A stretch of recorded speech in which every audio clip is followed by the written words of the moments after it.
Hi, and welcome to the Voice of Bold Business Radio. I'm your host, Jess Dewell, founder and CEO of Red Direction. Today, you are listening to Purposeful Action Part 1. What do we mean by that? Well, you have listened to me a lot on this show over the course of the 128 programs, including this one, that we have produced.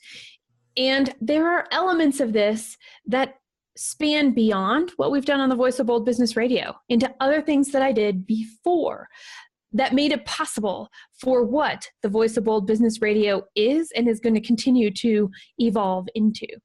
And I'm excited to share some of that with you today.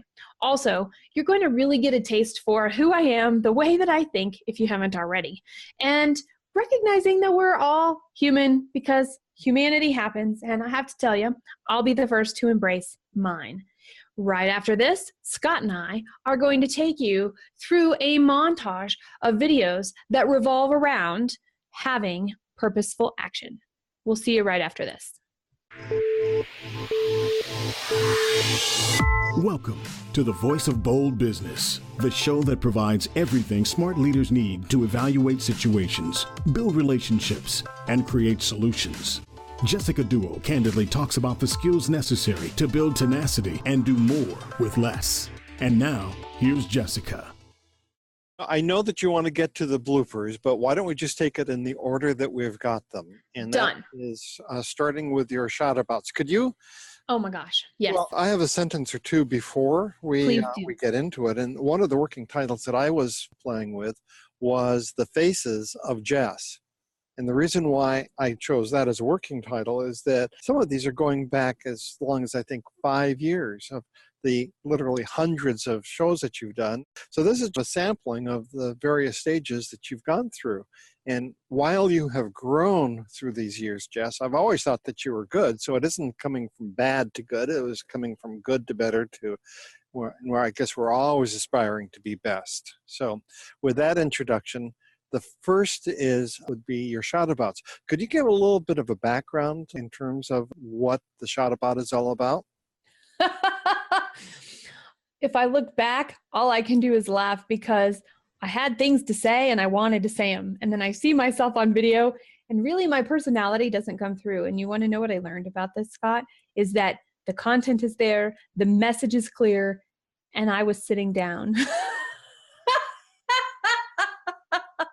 Makes all the difference in the world. Is your energy like stuck in your butt and your feet, or are you using your energy to pull up and actually have presence? And that was part of it. The other part was we do this and there's always another soul entity around in the background or right up front. And I play off of the energy of what's around me. And so you can tell that this is something I'm doing all by myself in my office, which I will also say it was my favorite office ever. Cool. We had like 4 recording spots in there that we were able to do different things with. Anyway, so the shout about, the purpose, a short, quick message that was somewhat motivational, yet still revolved around curiosity. What can you do? Who are you? And how do you show up? And we did pick one called Strut Your Stuff, didn't we? Yes, we did, didn't you? Are we ready? Let's do it. Let's roll tape. 1, 2, 3, 4, get my shoes and out the door. 5, I'm alive. 6, 7, 8, feeling great. 9, gonna shine, life is good. I'm doing fine. 10, gonna do it right and do it again, yeah. I look into the sky with all the beautiful color. There are 3 C's that we're going to talk about today when we talk about strutting your stuff. Contributing, creating, and caring. Why does that matter? Because you're different. And you're different just like a peacock. A peacock is different because every single peacock has its own array of feathers with its own unique beauty and symbolism, as do you. So what's important to you? What ticks you off a little bit? What gets you excited? Where you want to see change? And most importantly, the gift that you bring to this world with you. That's what makes you different. And if you don't talk about it, and if you don't create around it, how do you find like-minded people to pool those energies to create forward momentum? That forward momentum impacts the world. our immediate world, which ripples out to other people's immediate worlds, and we get to learn from each other. Strut your stuff like a peacock with your own uniqueness. It matters how you speak. It matters your personality. It matters the way you choose to dress, all of which, summed up together, are who you are. And when there's consistency in that, people start to recognize that, and your core values can be seen.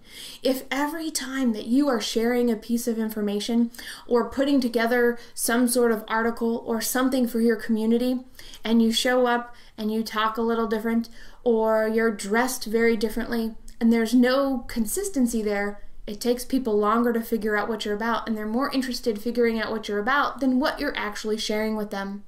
So be on top of things. Take advantage of the fact that we are, as a people, we want to hear your message, but first we want to know you too. And in that, we go back to the 3 C's. Create. Do something that's of interest to you, to share it with others. Contribute. Connect those ideas. Expand on other people's ideas. And together, build something that didn't exist before with the combined energy. And care. Care for yourself. Care for the others around you. And most importantly, let your heart shine. Like I won $1 million, like a kid to pay dirt. Gonna smile from ear to ear, the kind that makes your face hurt. And we'll laugh, jump, sing loud, not afraid to shout about being happy, living it out. Take a look, it's full morning. I love that song. It's a beautiful morning. I loved that open and close, and you had some interesting and good things to say there. Create, contribute, and care. Yes, and be a peacock. And don't forget the eyebrow raise. I'm going to be somewhat critical because we are our own worst critics. So you're going to see the other side of me a little bit. I'm feeling a little on the spot, watching myself here. I'm not particularly fond of it. So this is going to be another exercise in not humility, but in self-acceptance and like, yeah, I do have good stuff to say. Yeah, this still is relevant today. And you can tell I had braces. That actually puts us at a 3-year period in space. Wow. Well, I'm seeing a little bit of a new face from Jess. Your reaction to this? I'm cracking myself up, Scott. Yeah, you are. Which I do all the time. I really don't need to watch myself to do that. So there's another fun piece, which I think you know. I just randomly laugh at things. I noticed that, and I also noticed that that's the way that you begin all of your program. You don't just stand there and then you begin the program. You take a deep breath, you laugh a little bit, and then you look at the camera, and then you start the show. Yeah, all the preparation in the world has been done. For me, there's nothing else to think about at that point. It's the preparation is done. I'm here with what I came with, and the right things are going to come out at the right time that I can pull out of people, that I can add to a conversation, that I can share with the room. You and I began with the Jess+Scott+YOU show, which we did as a labor of love, actually. It really was. And it was fun. It was fun. And one of the things that you did during that show, we had, about 200 and maybe 30 or 40 of them. You would draw drawings, and then you would put together a book review. And one of the most powerful books that you reviewed was The One Thing. And you're showing it right now. This is still by far one of the best books that I have ever read. If you could summarize the book in just a few words. Well, instead of putting you on the spot right now. That's okay, I've got it. I don't know if these are notes from the FAME reading or if each one of these groups of notes that I have are from different readings. But look at this. This is how much I love this book. I wrote all kinds of stuff out. Yeah. Out. Oh, and I'll bet these are for the prezzies, Scott. People who are not listening to the podcast but watching the video can see what is behind this presentation that we're going to show, this video insert that we're going to show in just a few moments. Preparation. There is content creation going on here. Incredibly thoughtful content. I don't know about you, Scott, but when I read a book, I have sticky notes. I have colored pens and pencils. I'm folding up the pages. Really, the purpose is to digest it and be able to act on it. Even more importantly to me, though, is that when I take notes and I read a book, I'm not doing it just to read a book. There are people out there that want to say that they read a book every single day or they read a book a month, and they're doing it just to do it. I read for a lot of different reasons. And I'm going to tell you a little secret, Scott. This morning, I read 2 books. I have 2 books. One I had started yesterday, but I finished this morning. And the other one I started and finished this morning. It's helpful to take notes. It's helpful to recognize going into reading with an intent. Am I just curious about this topic? Am I trying to learn a certain skill? Am I preparing for something and doing research? Am I just whatever? Am I what? What am I doing with this book that I'm going to read on my Kindle or pick up or write in or take notes on?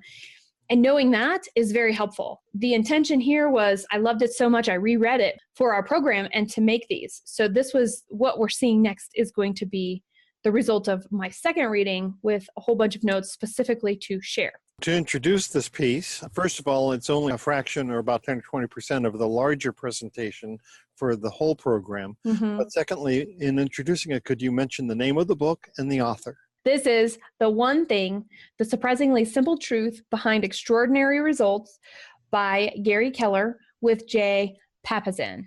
Here's our excerpt. You need a time management system. Whatever your time management system is, honor it, love it, live it.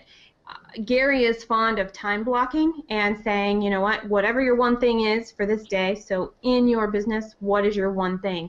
And you're going to choose that one action within that one thing to drive forward momentum, and you're going to do that first. He's a believer of doing your one thing first as well. No matter what, we need to keep our eyes on our one thing because of how easy it is to be distracted. And don't double book yourself. Bad idea, because you really can't focus. You really can't take the time and energy it needs. Now, there's a thing called moving from entrepreneur to productivity.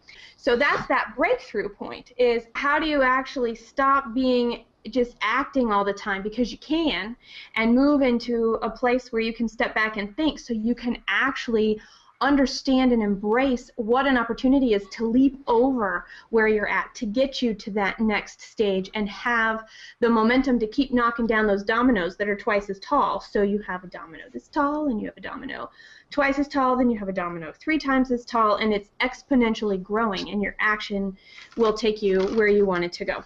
And so there are 4 thieves of productivity that Gary talks about. And the first is being able to say no.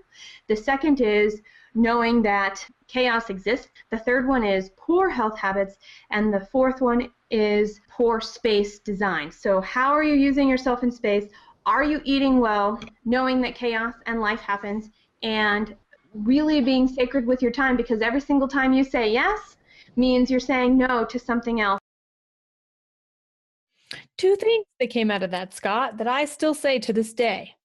One is the concept of think time, and the other is the concept of when you say yes to something, you're saying no to something else. Those are 2 things that I live by. You may have believed that all along, but when you say yes to one thing, you're saying no to something else, when those words came in that order, I think I was around for that, and you were so excited about that. It was, wow, it nails it. It almost not only gives you permission to say no, it obligates you to say no. And I'm not the only one that applies to. I think that still applies to us all. It's words to live by. Words to live by. Incorporated into the world of Jess and how we do business over at Red Direction, yeah? That was one of the favorite programs that we did, and I'll bet you almost anything that I know you're going to be writing a program note, so I'll bet you almost anything that in the program notes, you will actually link to the program that we had on the one thing. Sean Kokoska joined us for that from the Keller Williams organization.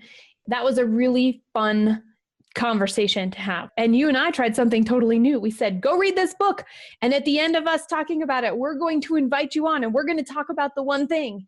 And so we did. We had one person on who had read the book, and we had Sean Kokoska, who at the time was the head of their MAPS coaching program over at Keller Williams.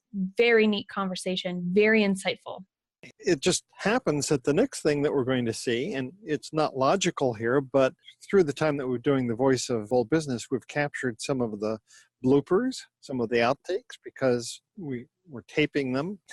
It doesn't always go as planned, does it? When do things always go to plan? Somebody said to me recently, when we're having a bad day, all it is things that don't go the way we planned.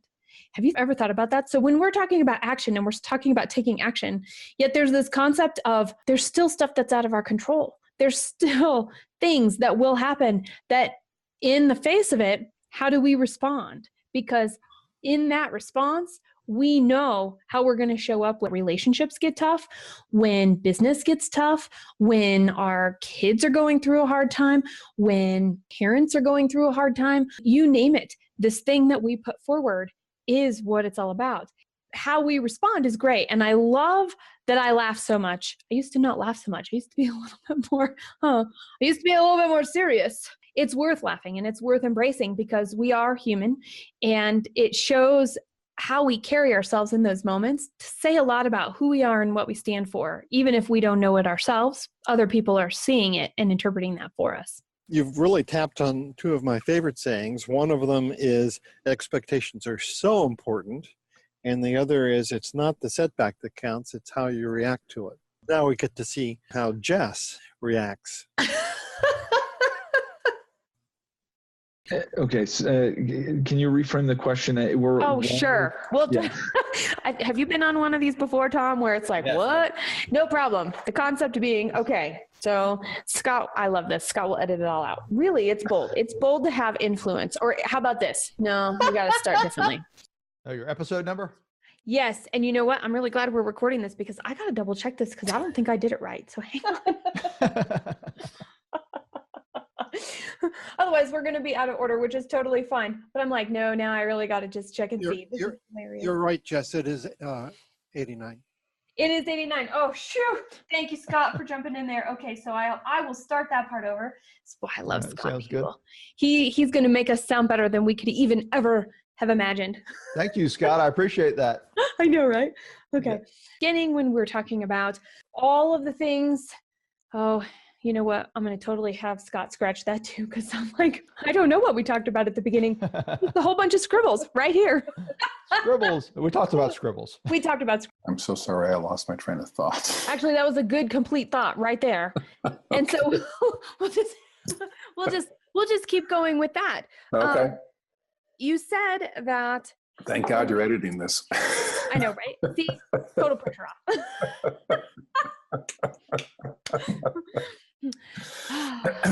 This is nowhere near the worst one that Scott and I have had. If Scott were here, I think he would say, I love talking for Scott. Scott, that's a cue. You can either come in and talk for yourself or I'm going to talk for you. I don't know whether that makes any sense, but it does, and that was going to be our last word. So Scott's going to cut off and I don't know if that makes any sense because it makes perfect sense.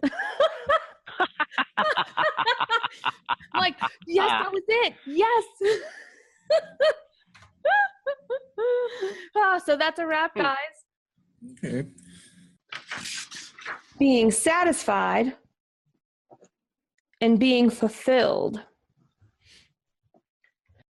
And while you're thinking about this, we have a couple of minutes. Scott will crop out the silence. So if you need to think about it a minute, we'll do that. And then it'll look like you guys are super smart and I took you by surprise and you rolled with the flow, no problem, when we put it out there. Yeah, I would say that satisfaction is different from fulfillment in a couple important ways. And Scott, by the way, if you decide to leave this in, this is actually a good experience for stuff that's out of our control. Absolutely. And again, it goes back to my point of how you react when things happen out of your control. You can go, oh my God, and get completely overawed by the panic and shame of it all and think, good grief, that's me, I'm completely out. Or you can just go, let's just carry on. The show goes on. We might be having technical problems, but I don't know if it's me. Okay, I hear. We're going to just have Scott edit this out. Are we still on? I'm not hearing anything here. We are. Praise, isn't it? Hang on, Andrew. I'm going to have you start talking one more time because you cut out and I want to make sure we get your complete answer. And my tech guy will do all the editing at the end. Sure. Okay. Okay. Now just Zoom for this one. That's cool. So I'm going to mute myself in 2 places, Yes! and you can do your thing. Scott's famous last words. I'm going to mute myself in 2 places. I think that could be a bumper sticker. Anyway. There we have it. Oh, I think that's what we should put on our mugs. I'm going to mute myself in 2 places. We should put your whole name and then underneath it, Jess's tech guy. That's my tech guy. You are so awesome at this, and I am so glad that you're a part of it. What a great montage. It's always a pleasure, and I'm not used to being the center of attention, so I'm more than happy to move on to the next segment if you're sure.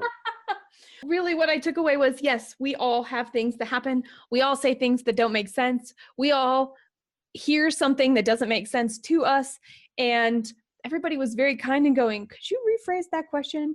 Or whatever the case may be. And I take that to mean I said a whole bunch of words that are English, the language that I speak, yet they did not come together in a way anybody was expecting, which sometimes is a good thing and sometimes is not a good thing.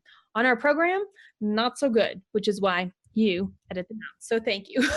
Not many people know that you put on a pretty spectacular summit where you gathered tons of people together and interviewed them. Yes? Mm-hmm.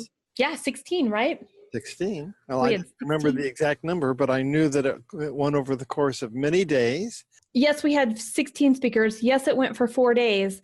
We went all day. We had a combination of live streaming, behind a paywall, excerpts from different things. And so, Scott, you were editing like all day long to get ready for the next day's thing. And after we had had a full day of recording stuff to then be able to talk about the next day live as a recap. The other thing that I would like to say is that, yes, you and I were part of that. And we were part of a team of probably as many people as there were speakers, making sure we had backups in place, making sure we knew who was where, to make sure that we had all of the things in place to pull it off. And we did. And it was amazing. And yes, so I'm excited to see the clip, Stephanie's clip. And it was amazing on a number of different levels. One of them is that, by extension, I suppose I am, but you are a pioneer in the use of streaming media over the internet for the use of such things as summits. Not many people had done it before you, so you were inventing the wheel. And I have to admit, it went off like clockwork, didn't it? It did. Very proud of all of us. So why don't we go ahead and check this one out? Days like this, I can find no rest, and I'm wondering, with that purpose I can concentrate. I stay up late, I forget about my coffee, and I wanna know why. Hi, Stephanie. It's a pleasure to be with you guys, and I am so grateful that you guys are taking on this topic. So we all come to being owners with a different reason. But I think at the base, there's this notion of freedom. We all want the right to choose, and we all want the right to benefit from the hard work that we put in. You know, keep in mind, think to yourself, what is it really that drove me to own my own business? If you think about, why did you start your business in the first place?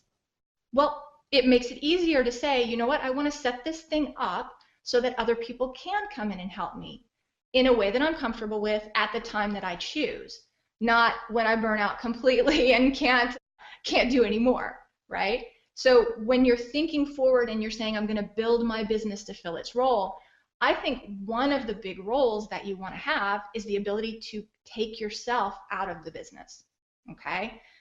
That's crucial. And not only does it benefit you because you get control of your time and you get to do what you wanted when you started your business, it also creates a great team by bringing people in who believe in your vision that actually can encourage you and expand the ways that you can help your clients, because it's not just you. You're not so worn out from doing everything that you can turn to somebody and say, hey, this client's really got a problem, and what do you think? And maybe they're going to have this really great idea for solving the problem because they have worked with you, they understand how you think, and you guys have a common vision.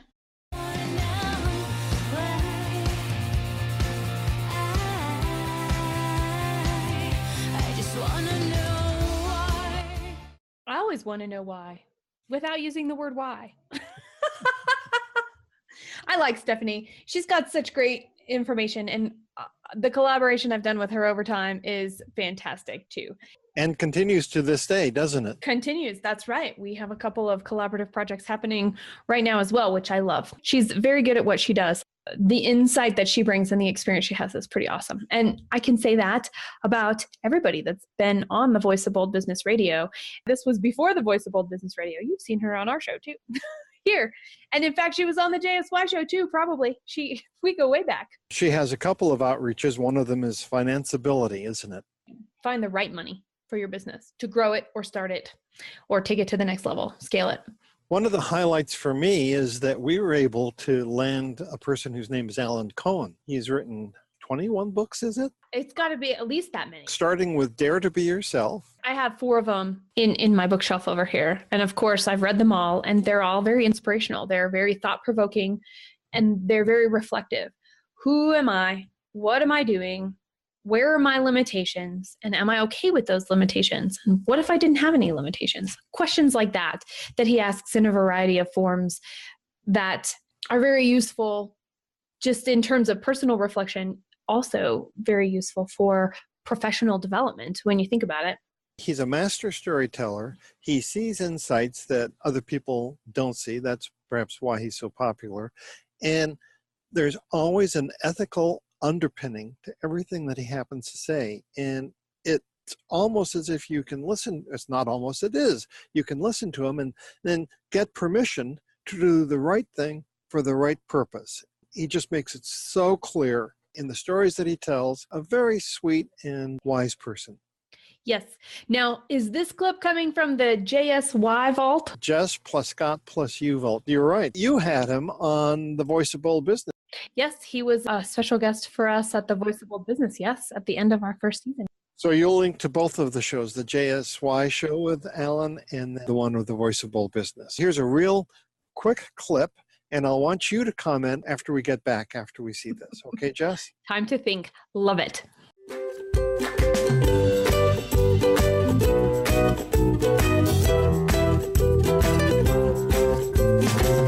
We need somebody to affirm us, and it doesn't matter who we are or what we're doing or where we're at on our journey. I've heard it called my Just Right Tribe. Just Right Tribe, meaning that there's a group of souls or people that we're all connected to, and we feel kind of lost and alone and abandoned until we find that. But whether it's one person or many, when we connect, we know we're home. And that's the deep, deep cellular affirmation that we're in our right place with the right people.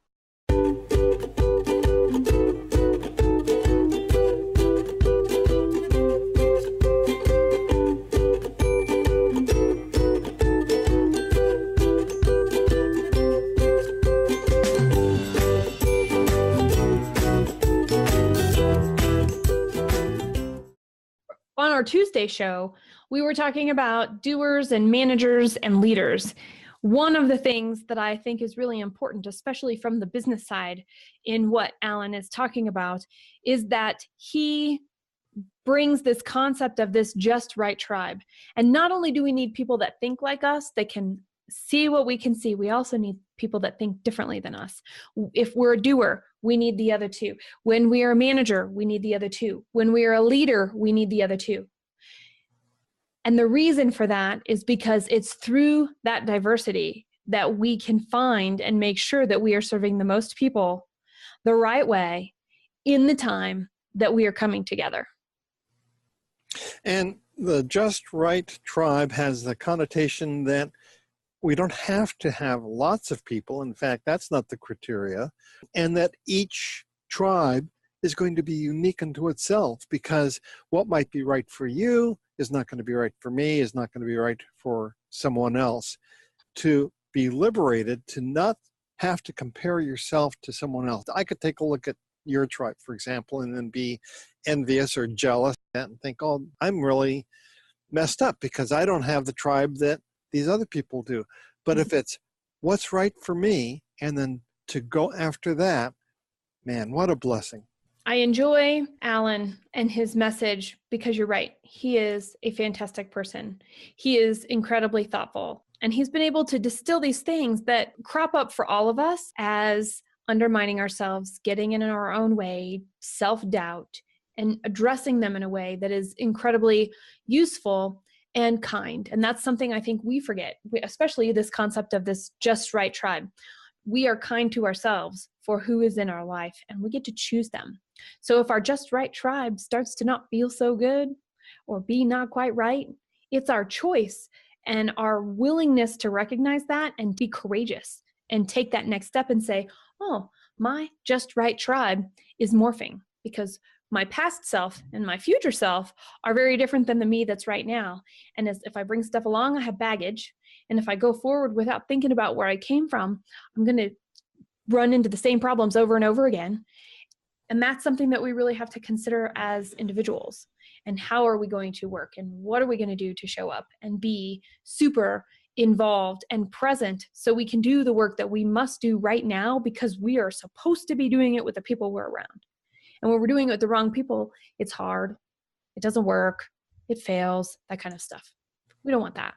We want the easy, it doesn't feel like work, we're making some progress, we're doing good in the world. There's a role of serendipity as well, because if all of the things are lining up properly, things tend to or seem to fall into place. This is the time to bring this up, I guess. We had one clip that we're considering airing, but it was just not right for the Voice of Bold Business. I'll link to it though, because it's a good story. And actually, it's purposeful action. If you think about it. About as purposeful action as you can imagine.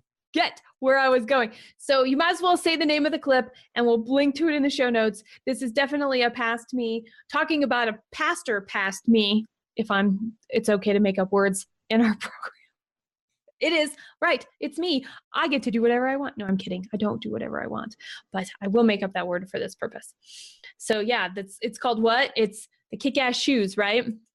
You were being interviewed on another program, and what reminded you of that is that the host was saying that there were a couple of kick-ass women guests who were on the show, and he tossed it to you, and what else could you say? Thank you, and you'll have to watch the clip to see. That'll be the program notes, a clip to that. Perfect. The serendipity is that we substituted Alan's clip for that one, and Alan was talking about the Just Right tribe. Well, you're kind of involved in something like that right now because you're heading up the Women's Leadership Roundtable, are you not?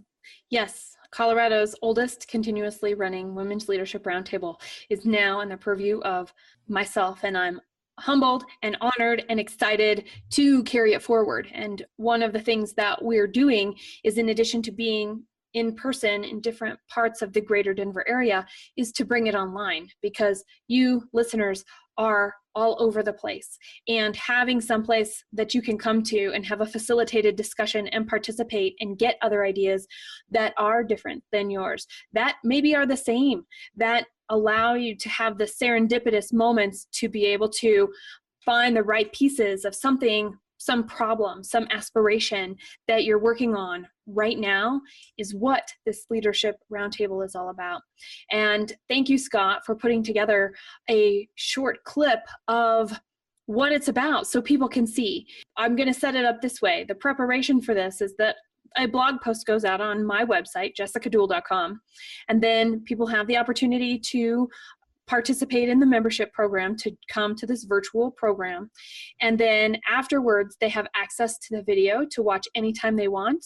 They also have access to program notes that I put together from the conversation.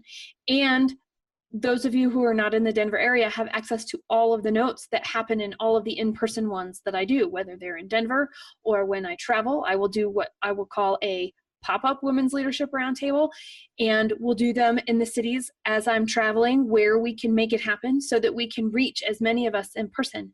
There is a different dynamic in person, which I love, and I enjoy the facilitation of that as much as I love this medium and the video that gets to bring us. We get to remove the geography and have a good time and learn and grow from each other.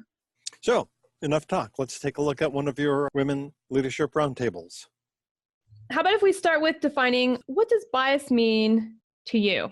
It means somebody making a judgment about you before they even know you because of your gender, your religion, or just because your eyeglasses are on crooked that day.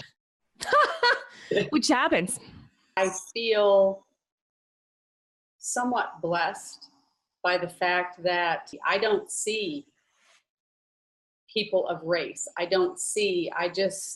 People are people to me. Part of accountability is awareness. What is my place in space? What am I doing in that place in space? And do I like what's coming my way? Because usually what's coming my way is a reflection of what I'm putting out. I tend to want to compartmentalize people into groups to understand their behaviors. And I don't mean like stereotypes as much as mental health groupings, because I've worked a lot in that area. And so one thing I'm trying to do, and from studying relationship communication, because it's something that I also do, is to try and focus on behaviors and not labels. Got a pretty rough 18 months, and I'm struggling to get back in the game, and I know that I need to, I just haven't yet. So this is just more buttons being pushed that tell me I gotta get out there, because I do have a lot to offer, and I know that I do have a lot to offer. There's a lot of people that can use help.